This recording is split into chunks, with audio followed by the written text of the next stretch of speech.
Hi, how you doing? Okay, so I just wanted to make a quick video. So this is my last video on the Bible discussions playlist about the apocalypse. So far I've just referred you to the books to read by Herbert W. Armstrong, and I've kind of spelled out my interpretations of these things, which is one of the problems with the apocalypse, is they're highly interpretive. They've proven to to fit everybody's narrative. They can mean anything anyone wants.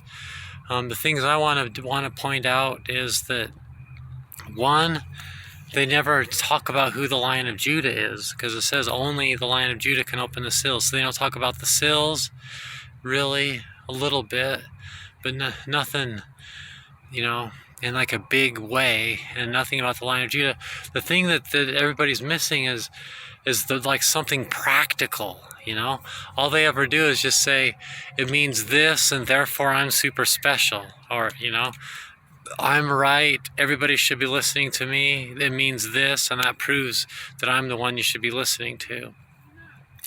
But the message of the Jan Sway's interpretation, the Rasta interpretation, because there's a big variety in Rastafari about what these things mean too, is that that it has something conclusive, something useful, So, and that's a proof, besides that it matches the Bible, but the context, it also serves a practical purpose. The whole point of it all is that we need to all come together and get along. Like Bob says, let's get together and feel all right. Like in Get Up, Stand Up, he says they think that God will come in the sky, God's not going to come in the sky. What we need to do is get together and feel all right. We need to get together and begin the world peace, So Haile Selassie is the instruction book of how that would be done, how he modernized Ethiopia, and in his speech before the UN, he had a problem. How he handled it was he went to the UN, to the League of Nations, and then to the UN later. And, So that's that's what the point of it all is how to move to the next step. Notice that in other people, they don't talk about, they don't have any of those elements. All they have is just something that sounds pretty good, that makes someone look like they're the one you should be listening to. They're the ones you should be paying money. I don't want your money, by the way. I'll do a video on tithing. I don't believe in that. I don't even monetize my channel. Money is not the point of any of this. So this video, there's the thesis statement, the conclusion of my spill. But now I thought I would just do a quick little thing and try to make this snappy on what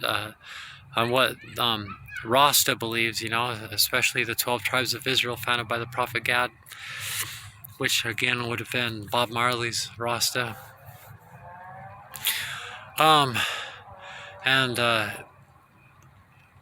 that's so what they're waiting for is, they believe that Selassie opened the seals and all that. Though, and I'll do videos on the opening of the seals on my Haile Selassie playlist, when that'll be coming up in the future, and I'll go over how he opened up the 7 seals. I don't think that's a collection of different Rastas from different groups of Rastas that where I gathered that information, from. Most of it's from one particular Rasta elder, but a lot of it's from another group of Rastas and stuff like that. And then just some of just right out of the Bible and stuff like that. That's it. So I haven't gone into that. That's another matter, really, is the Haile Selassie question. Next I'm going to do Jah 1, Jah Part 1, Jah Part 2, Jah Part 3, because there's been 3 incarnations. Melchizedek will be the first one. That'll be the next video. I'll probably do that even today. And then that'll be Jah Part 1, and who Melchizedek was. and then part 2 will be Yahushua, and then part 3 will be Haile Selassie. So real quick to end this video, so what do the other Rastas believe? So they believe mostly the same things, but and I'm not really sure what the 12 tribes believe about the opening of the seals. I assume the same thing that Herbert Armstrong wrote books about each of the seals and each of the riders. The rider of the white horse, rider of the red horse, or rider of the pale horse and the black horse, and there has videos about each of those. That's seal 1, 2, 3, and 4. But generally, real quick, what they believe is they actually, I don't know if they believe in a rapture, that Jesus will come in the cloud. I don't know if they claim to have anything specific about that, but they believe that Jesus is going to go to the, and that this is all teachings of Herbert Armstrong, is going to go to the Mount of Olives in Jerusalem, and is going to begin the millennium in a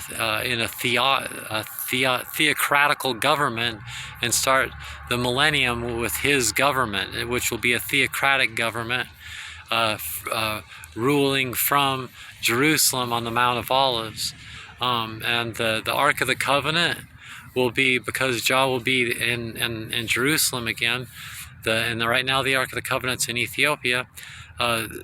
They say that the Ethiopians have dug an underground tunnel all the way from Ethiopia all the way to Jerusalem, so that at that time they can return the Ark of the Covenant back to Jerusalem. And so they've been keeping the royal family alive in the 12 tribes of Israel, as far as I know, have been keeping the 12 tribes. I mean, they were last I knew, which is not real current, as of it's been a long time ago. They were keeping the royal family of Haile Selassie, the tribe of Judah. So Haile Selassie had a son, Asfa Wasson, and I think that they're keeping him, alive and well, and or maybe one of his ancestors, or I'm not really sure. Somehow they're keeping that alive so that they can restart up the royal family on the throne back in Ethiopia, and so that's what they're waiting for. So I guess they must believe that the seventh seal, that all the seals have been opened except the seventh seal, which I do too, because the peace hasn't begun. And then and when that happens, it'll be Jesus that opens up, because Jesus is the Lion of Judah too, because he's from Judah. The scepter shall not depart, Genesis 49:10. And we'll start the theocracy on the throne there. I don't believe in a theocracy. I don't believe that's giving the Bible too much credit and the works of Herbert Armstrong too much credit for me.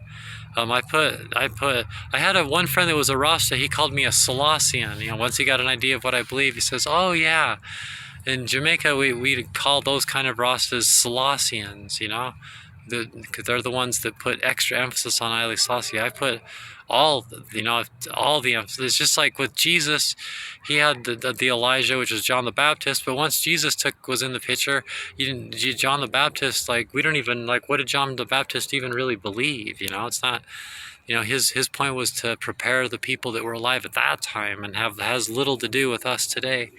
And that's kind of what Herbert Armstrong is. He's just to show us how to let go of the Bible, and because he doesn't believe in evolution, he doesn't believe in the Trinity, and there's a lot of problematic things, and we sort through it, and you realize that it's really just the Bible, and you listen to the other Bible historians.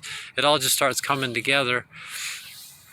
And I believe in, just like what I said in the previous video. My previous video is called "So What Will Happen When SHTF Shit Hits the Fan, the Apocalypse." So you should watch that, and I'll go into more detail about what I believe. But that's what the other Rosses believe. So maybe your version of Yansway would agree with those things. Maybe you put more emphasis on the Bible and less emphasis on Haile Selassie. I can't imagine why, but every road leads to Rome.